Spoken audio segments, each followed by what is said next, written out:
Welcome back. We're discussing American foreign policy on the Israeli-Palestinian situation and asking what can the US do to kickstart a severely stalled peace process. Following my interview with the US Secretary of State Hillary Clinton, I have two guests who've been part of that peace effort. Philip Wilcox, the president of the Foundation for Middle East Peace, is a retired career diplomat with over 3 decades of service and many years in the Middle East, including an assignment as Chief of Mission and US Consul General in Jerusalem. And Daniel Levy, a senior fellow and co-director of the Middle East Task Force at the New America Foundation. He was also a special advisor to the former Israeli Prime Minister Ehud Barak as head of Jerusalem Affairs. Gentlemen, good to have you both here.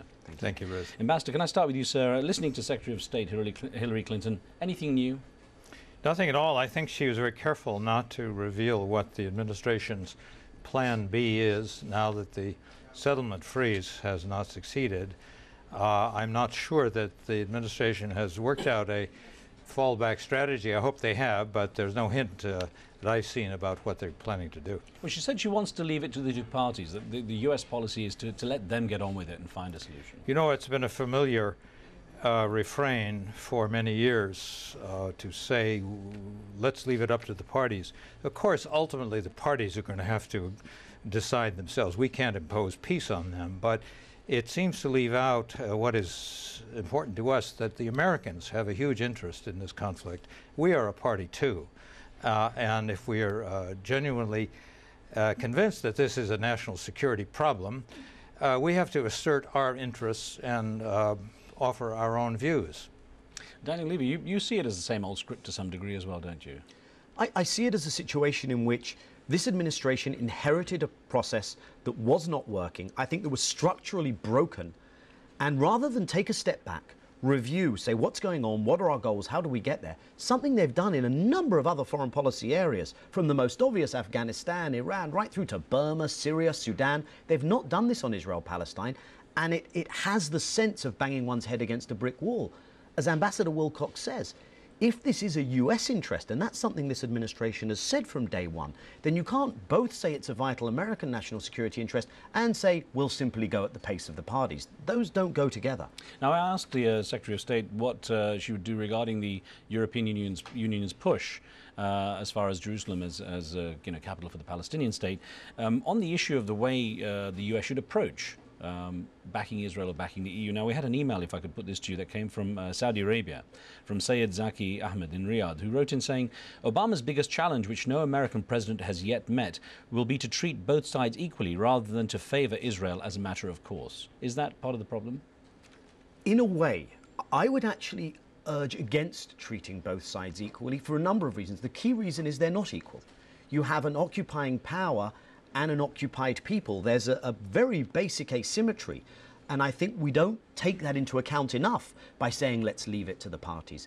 The other reason is the Americans can use their special relationship with Israel, if only they were willing to really help bring Israel to a place where, for its own interests and for the interests of everyone else, it ends that occupation. The Secretary said to you, if the parties take risks for peace, we'll help them. I think the question that's begged there is, what if they don't take risks for peace? What are you going to do then, Madam Secretary? Right. We've got a call from Iran, so let's take that. Mohammed, thanks for joining us on the phone. What would you like to ask? Thank you for giving me the opportunity to put my question across, and would like to ask your panel, how come Iran's been scrutinized about its nuclear so-called ambition, bearing in mind Israel has openly admitted to have military capability with regards to nuclear armaments. Okay. And bearing in mind also that Israel has been aggressive many times regarding surrounding countries. Mohammed, let me put this to the ambassador. Yeah, let me put this to the Ambassador Wilcox here. The issue of Iran and how it's being treated in this whole equation as well, and where Israel stands on that, you think? Well, I think Israel is justifiably concerned about the almost hysterical commentary of President Ahmadinejad about Israel, about the Holocaust, and that strikes a good deal of fear in the minds of the Israeli public. It has been argued that, well, Israel already has nuclear weapons. Why shouldn't Iran? Then there might be some kind of equilibrium in the region. My view is that any new acquisition of weapons in the region is a dangerous thing, and it will create a acceleration of states that want to go nuclear. That's a very dangerous thing. In the fullness of time, I think it'll be desirable to have a nuclear-free Middle East. I don't think that's within reach until there's a solid and lasting settlement to the Israeli-Palestinian conflict. Let me get back to that with Daniel Levy and ask about the issue of settlements and how that's been handled. A lot of tensions being raised. And I want to put this in the form of an email that we got from Pakistan, if I may, from Abdullah Khan Gandapur, who wrote in saying, why did the Obama administration go back on its word of settlements freeze?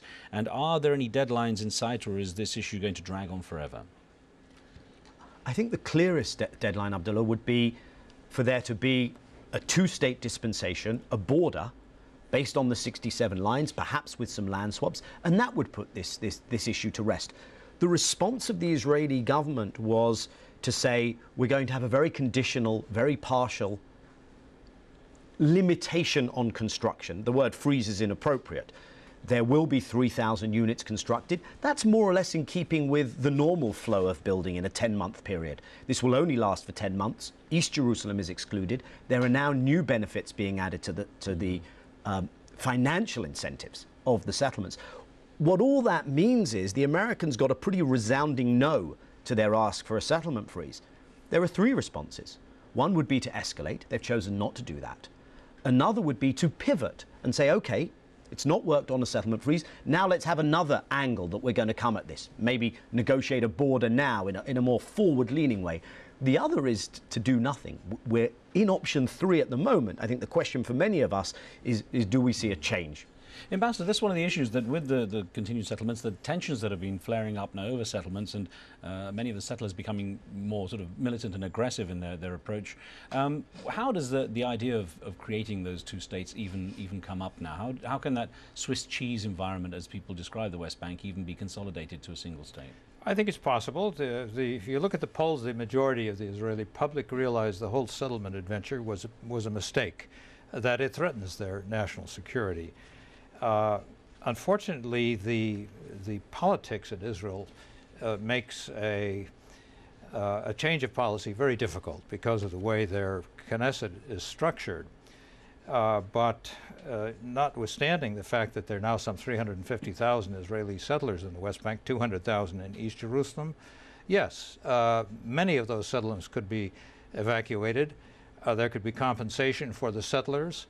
It's not beyond a possibility. It will be a very difficult and traumatic process, and that requires a huge investment of diplomatic energy and patience by the United States. We can summon this if the president wants to do it. We haven't done so yet. What happens? Go ahead, Daniel. Exactly what Ambassador Wilcox says. It would be a very traumatic event in Israel. It would be politically very tricky. And here's the question. Given all of that, the current incentive and disincentive structure for any Israeli government, not just Netanyahu, for any Israeli government to act just isn't properly structured. Why would they do it if everything's okay without doing it and if they don't see enough benefits in doing it? That's what an American administration, the international community, the Arab world, I think, needs to look at, a new way of creating incentives and disincentives for the status quo. The issue, though, is, Ambassador, you're saying about the views of Israeli society. How deep are those divisions, and what risk is there that this issue could be one that drives Israel to literally to the brink of civil war? There are indeed extremist, militant, and armed settlers. I think they're a rather small minority, even in the settler movement. And they could be marginalized and quickly pacified if there were a groundswell of support in the Israeli public for a peace agreement that would require the end of the settlement adventure. Most of the settlers are secular people. Many of them said they would accept compensation in return for going back to Israel. So there is a way, and I think to elevate the specter of civil war or huge settler violence is to exaggerate the problem and to defer action which is desperately needed. On the issue of getting those settlers to move, Daniel, what's your impression on how things, on what the ambassador is saying in terms of how Israeli society could handle this issue? Well, first of all, we have a precedent. Summer 2005, 7,000 to 8,000 settlers in Gaza are removed with minimal minimal violence, a huge political campaign, but minimal violence. Today, it seems that they will make more trouble. There is a scenario, though, where the settlers overstep the mark so much, such as this apparent settler-inspired act of burning of a mosque, which was horrible to see, that they could overstep the mark so much that Israel will be forced to take action. It is serious, though. There is a serious possibility of the state of the settlers ultimately finding itself in conflict with the state of Israel. Isn't the West Bank regarded differently from Gaza anyway, though? Parts of the West Bank are. Parts of the West Bank are considered in theological, religious terms to be of far greater Jewish significance. Of course, Israeli sovereignty wouldn't be the most important thing from a religious perspective of some of the religious people. Perhaps there's even an option for settlers to live under Palestinian sovereignty. You see that happening? Not really. I think it would be a security nightmare, but I wouldn't want to totally exclude the option of giving people, if they were disarmed, if they were willing to live according to Palestinian law, the option of permanent residency, and Palestinian leaders have spoken in this vein as well. Ambassador, from our live station chat room where people are online chatting as we do this, from Cyprus, Petros writes and saying, why should the US or any other country be responsible for Palestine and Israel? Palestinians and Israelis should negotiate together without any foreign intervention. Petros, this is an issue that threatens American national security interests as well. It's not only Israel and Palestine whose future is at stake. The United States confronts a lot of anger and hostility throughout the Arab and Muslim world because of the perception that we take our orders from Israel and don't care anything about the human rights, the equities of the Palestinians. And we've seen people doing violence against Americans because of this environment. So kind of the root of the problem. This is an important issue for the United States. It's not simply a matter of altruism or goodwill toward the Palestinians and the Israelis. Let me get a quick call in from Bangladesh. Shasim's on the line. Go ahead, please. Let's squeeze this call in. I just heard somebody calling from Iran talking about Mr. Ahmadinejad's comment over the Holocaust. Well, I saw the interview in which Mr. Ahmadinejad commented on the Holocaust, which was entirely a tactical sort of way of saying, I guess, how nations who sort of is set to, run by Israel through proxy, has so far been, like diplomatically ignorant towards the Palestinian issue.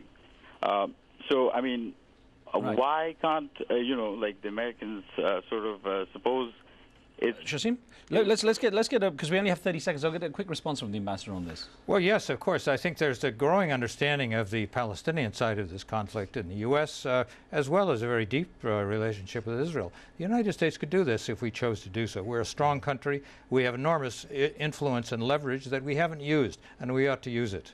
Well, gentlemen, I want to thank you. We've got many more questions, of course, and this issue is not going to go away, so I'd love to get you both back and talk more about this. Thank you very much. Thank you, Riz. Thanks. Thank you for being with us and with your questions, too. Now, remember, you can download a podcast of our show on iTunes. This week, we're featuring an interview with the commander of U.S. and NATO forces in Afghanistan, General Stanley McChrystal, on the new U.S. strategy for the region. On the next show, Dubai has avoided a short-term financial crisis thanks to a huge bailout from Abu Dhabi. So is its economy now back on track, or are there more financial shocks ahead? Be sure to tune in for that. But for now, from me and the team, we'll see you next time.